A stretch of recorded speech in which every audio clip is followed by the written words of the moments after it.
Gaza, a land under siege. Wrecked buildings, deserted streets, its city disfigured by conflict. A tiny strip of desert, home to 1.5 million Palestinians. They are virtual prisoners, locked within their own borders.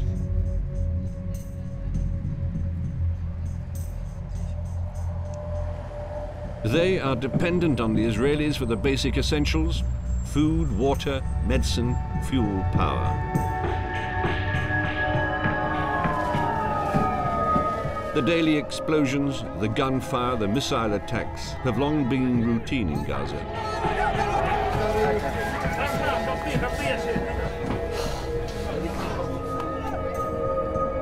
For years, the children here have fought back their own way. They attack tanks with sticks, bulldozers with stones. It doesn't stop them, of course, but the Palestinians know the value of propaganda pictures like these. And so do the Israelis, which is why they do their best to prevent it. 5 years ago, Cyrus Shah and James Miller came to film the children of Gaza. That day they came under fire themselves and took refuge in a house nearby.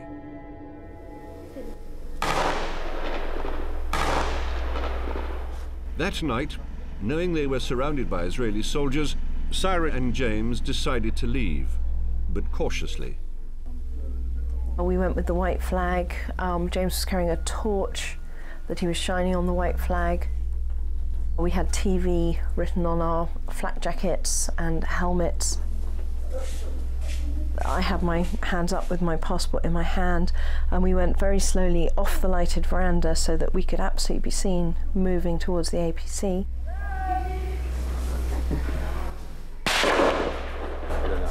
There was one shot, and all three of us assumed it was a warning shot.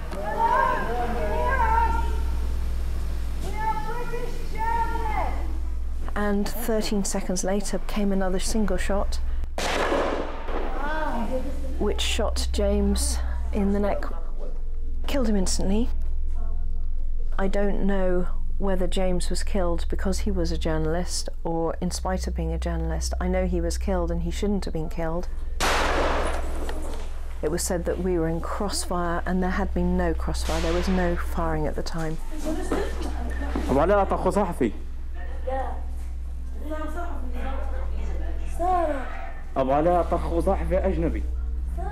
I don't know whether it was a deliberate policy to kill journalists. I can't know that.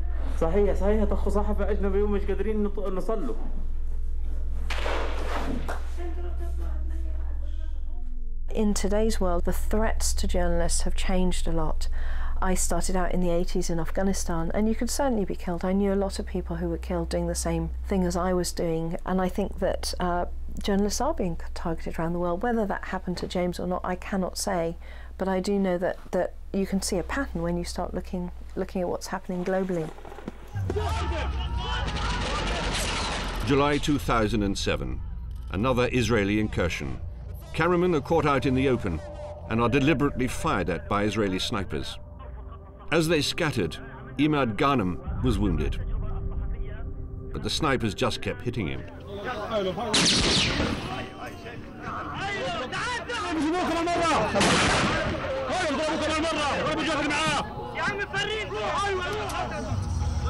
His legs were so badly mangled they had to be amputated.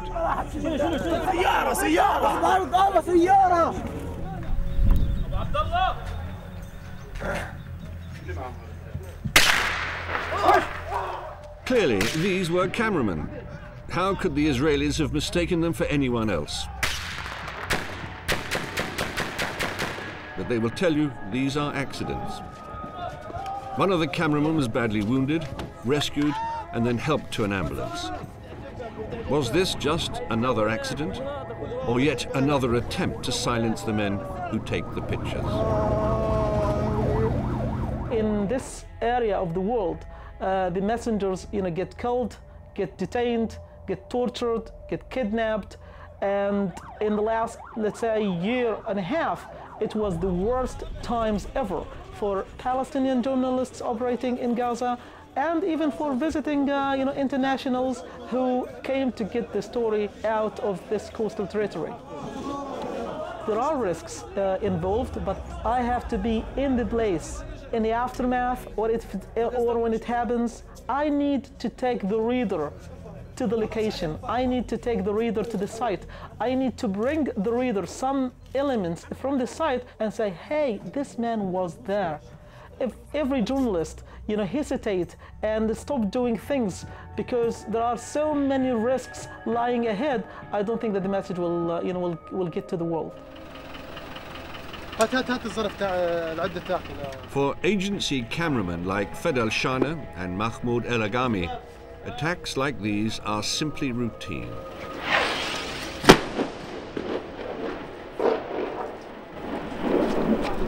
These men survive it one day and then go back again the next.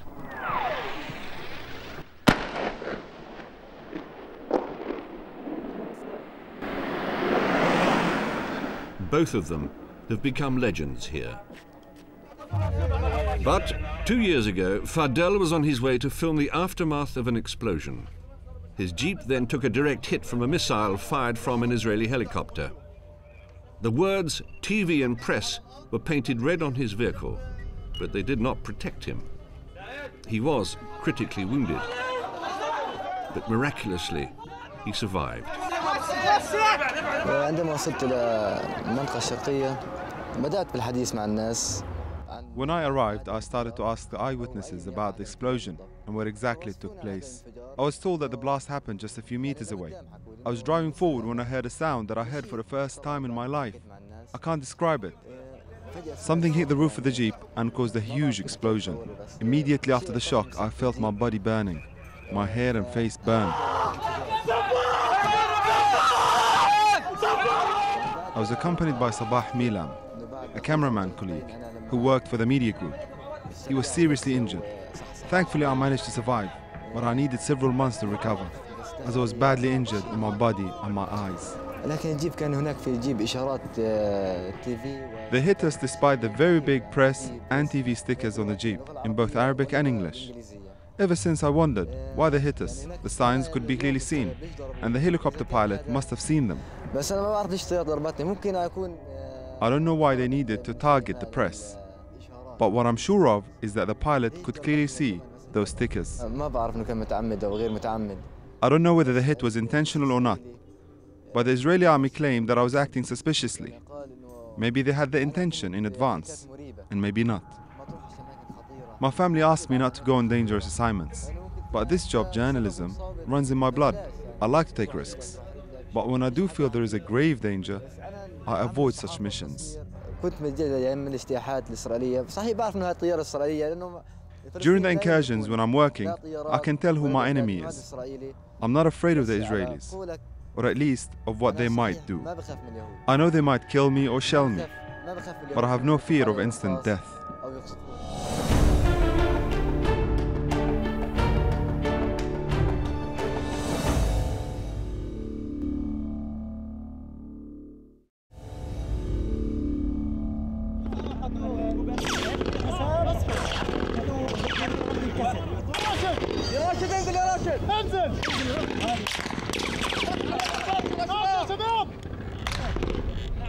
Camera crews covering the conflict in Gaza expect to come under attack from the Israelis.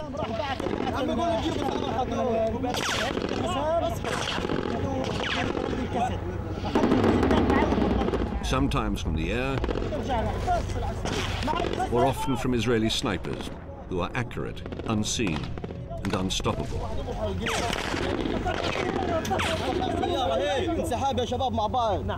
يا شباب تعال هان يا عم تعالوا هان خليه خش بسرعة.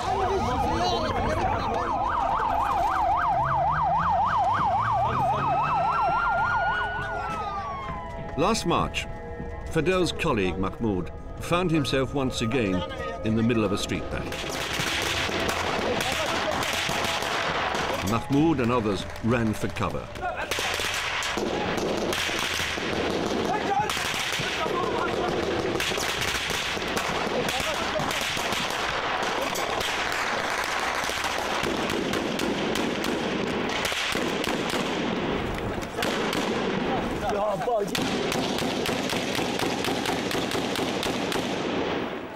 There was fire from both ends of the street.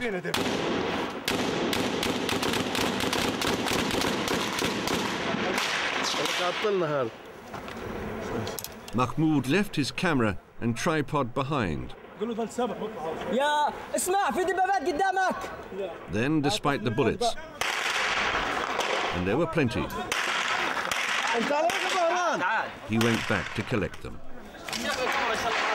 But since the two Palestinian factions, Fatah and Hamas, began fighting each other 2 years ago, the risk of being caught in their crossfire has multiplied the dangers. During those first days of fighting between the two factions, Fatah gunmen took up positions in this building.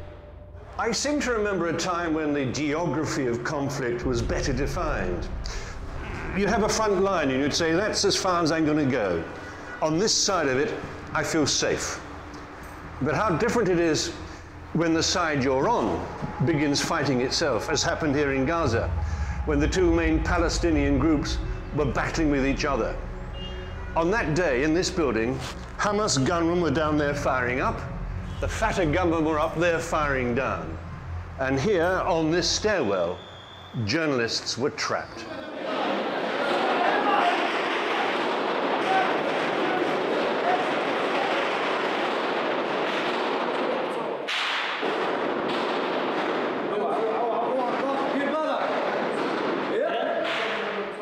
"15 journalists of the media group were sandwiched between the two floors with no escape route.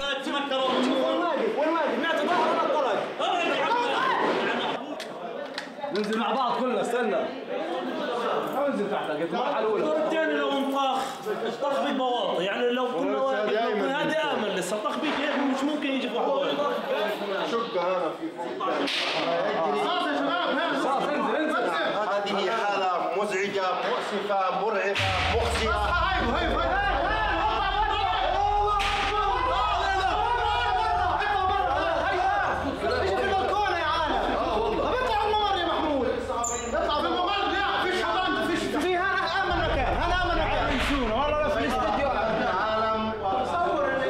They were trapped there for over 4 hours.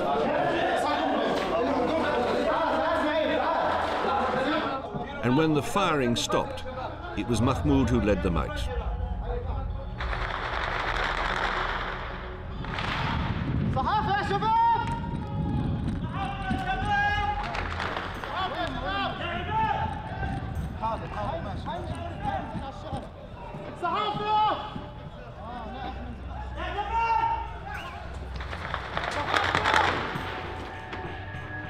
But filming in Jabalia, Mahmoud thought his luck had at last run out. He was filming children goading an Israeli tank crew. The tank, without warning, fired a shell at them.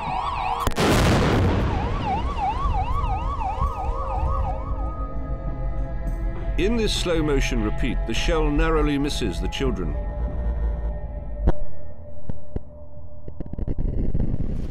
But the blast from the explosion knocked Mahmoud unconscious for 6 hours. He has never filmed action since.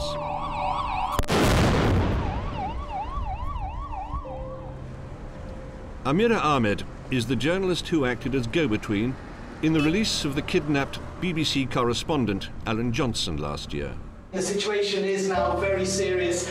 As you can see, I've been dressed in what is an explosive belt, which the kidnappers say will be detonated if there's any attempt to storm this area. They say they're ready to turn the hideout into what they describe as a death zone if there's an attempt to free me by force. The political situation here in Gaza was very bad because there is fight between two parties here in Gaza, Fatah and Hamas. So I tried to contact some people to tell them what's going on here in Gaza with Alan. The people of Khan Yunis... She is in daily contact with all the various opposing groups here, and she knows the dangers of being too close to them. someone come to me and they say, hey, listen, we know that you are working with foreign people and we want to send a message about Alan. And that time I was so scared about this because I don't want to involve my family or the people around me in dangers. You know, it's very hard to work here in Gaza, but what supports me all the time that I grow up in an atmosphere completely full with fight between different factions here in Gaza. But in the same time that I believe in something, so I feel that I have to continue on my life believing of that thing. At the end, I have a message, I have to send it to the other people. The Erez crossing at Beit Hanun marks the border with Israel.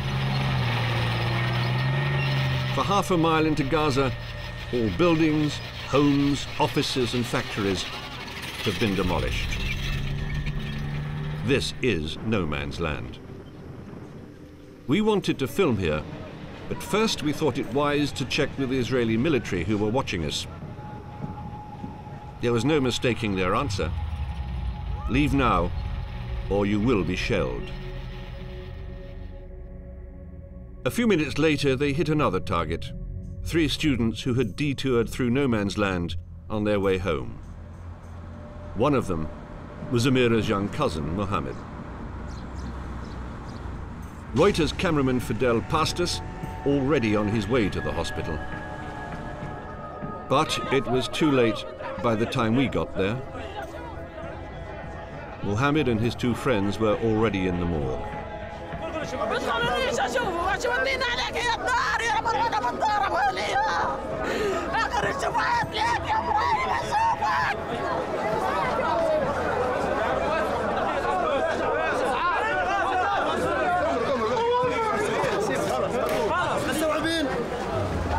كلكم تشوفوهم بس استوعبوا انهم مقطعين.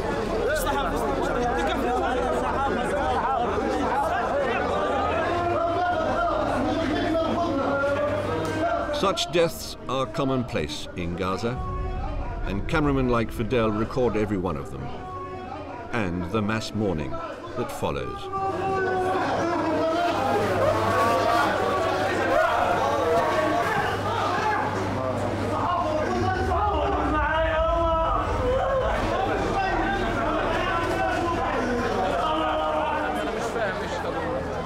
Amira, still in shock, waited to be with his family when Mohammed was buried 3 hours later.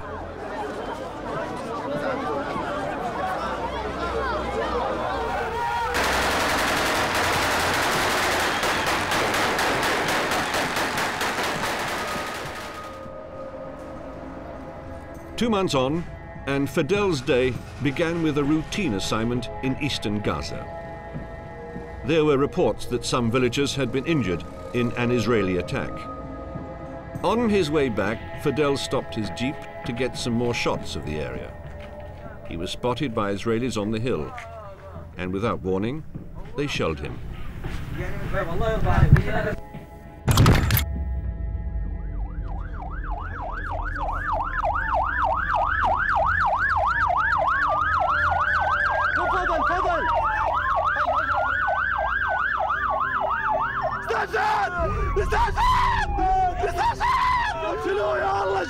Fidel's jeep was covered in those unmistakable words, Press TV. The shell blew the jeep apart, and Fidel and 3 people near him died instantly.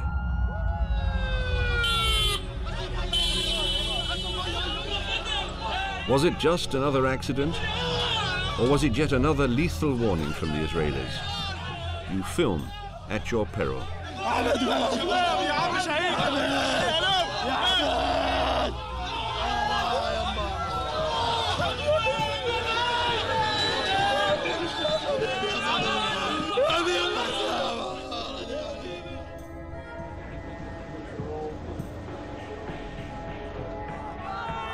Journalists and cameramen like Fidel and Mahmoud, and there are many, many like them worldwide, deserve a citation.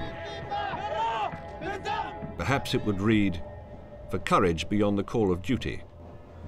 إن من قتل فضل أراد أن يرسل إلينا رسالة بأن الحقيقة يجب أن تدفن كما دفن فضل. Daily they risk their lives to bring us the news. The tragedy is that those who have so much to hide do what they can to prevent it. And they shoot the messenger. أنا مستحيل أتوقف عن عملي كصحفي. I can't give up journalism or my camera. I will continue to work this way. Only two things can stop me. If I die or lose my legs.